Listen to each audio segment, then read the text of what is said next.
Hey there, Aluxer, and welcome back to Honest Talks, a series where we talk about things that we find intriguing, and you might as well. In this video, we're going to talk about probably one of the most important problems that you as an individual have to solve today: significance, or better yet, the lack thereof.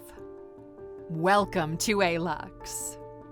Now, as you might know, one of our favorite podcasts to listen to is the one Tim Ferriss does, where he interviews world-class leaders on how they do things. And one recent episode really caught our eye and made us wonder.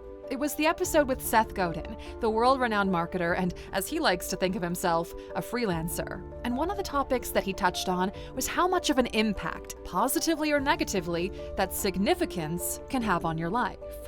Seth Godin said that he interviewed 10,000 people about what was the best job they ever had. And he gave them 14 different options on why that job was great, including, I was paid a lot of money and I didn't have much work to do.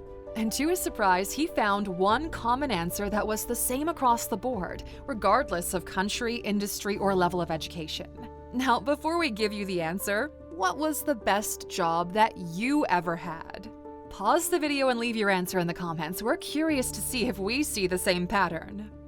Now, the most common answer Seth Godin received was this: at the best job I ever had, I achieved more than I thought I could. I was respected, and I did work I was proud of. Okay, so let's break these down individually, shall we? There's no person on this earth that doesn't actually want to work hard or to challenge themselves. Even those who stay inside all day and play video games, they get hella competitive. They train to get better. They actually challenge themselves to improve. It's an innate feature that we have as humans, the need to adapt and improve. And this need, it needs to be satisfied. If someone ever tells you you don't work hard enough, what they really mean is you work in a place where you're unable to do your best work. Now, to be respected means to be seen and heard, and to be allowed to succeed and fail.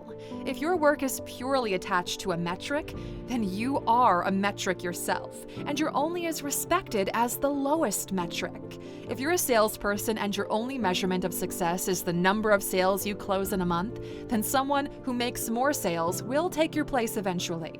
And if you can't feel proud of your work, it's impossible to put any soul into it and make it special. You see, if we break this down, what we really find is the desire to be significant, to know that you're seen and what you do actually matters. So why is this important? Well, if you look around, the world gets a bit more nihilistic by the day. You can't discern what's real from what isn't that easily anymore. You've got deep fakes and misinformation poisoning your thought process. Corporate greed puts millions of people in a position where they can't provide for their family. Climate change is making parts of the world just straight up uninhabitable. The world gets a bit crazier every single day.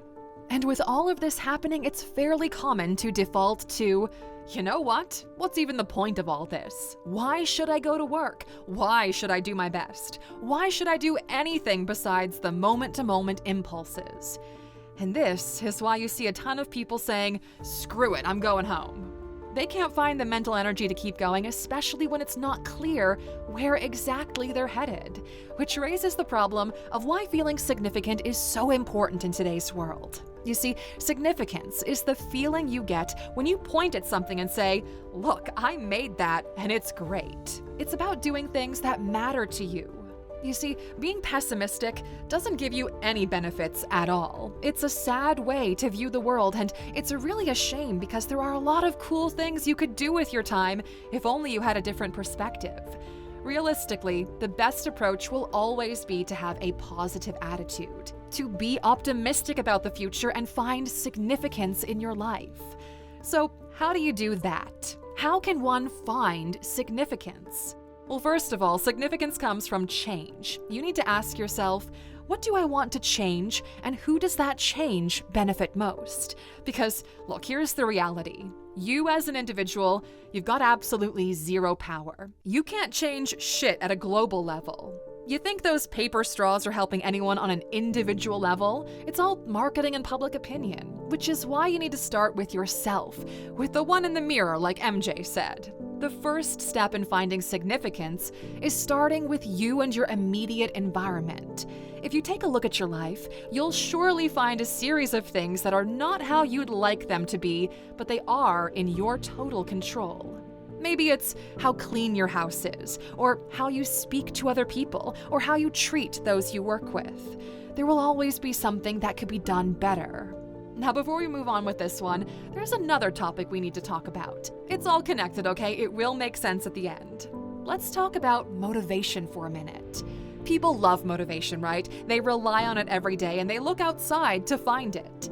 That's why you clean your house when a friend is coming over, or why you start going to the gym right before summer because you saw someone ripped on Instagram, or why you got a suit because someone on LinkedIn wears one.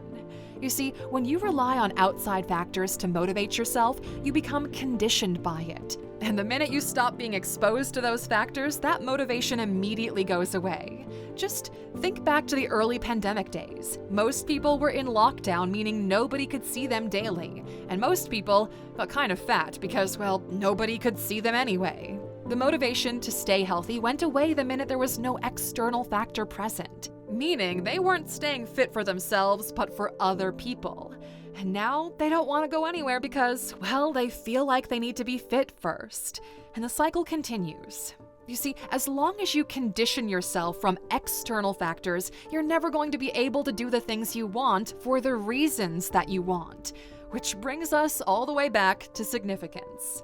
As long as you allow yourself to be in an environment where what you do doesn't matter, you're not respected, and you're not proud of what you're doing, you won't be able to find a sense of significance or purpose.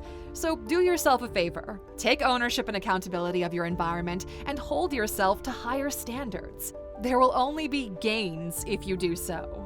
Don't wait for someone else to tell you what to do and how to do it. And don't rely on outside factors to motivate you into changing things for the better. You need to motivate yourself. It's better to be optimistic and a part of the answer rather than a part of the problem. We challenge you, Aluxer, to find something that can be done better in your life and make the change happen without anyone telling you to do it. You'll soon find that your life dramatically improves once you adopt this new perspective. We hope you found this video valuable, Aluxer, and we'll see you back here next Saturday with another episode of Honest Talks. In the meantime, check out our app. We fill it with endless insights from people who've already done incredible things, and they're ready to inspire your journey too. Alux.com/app.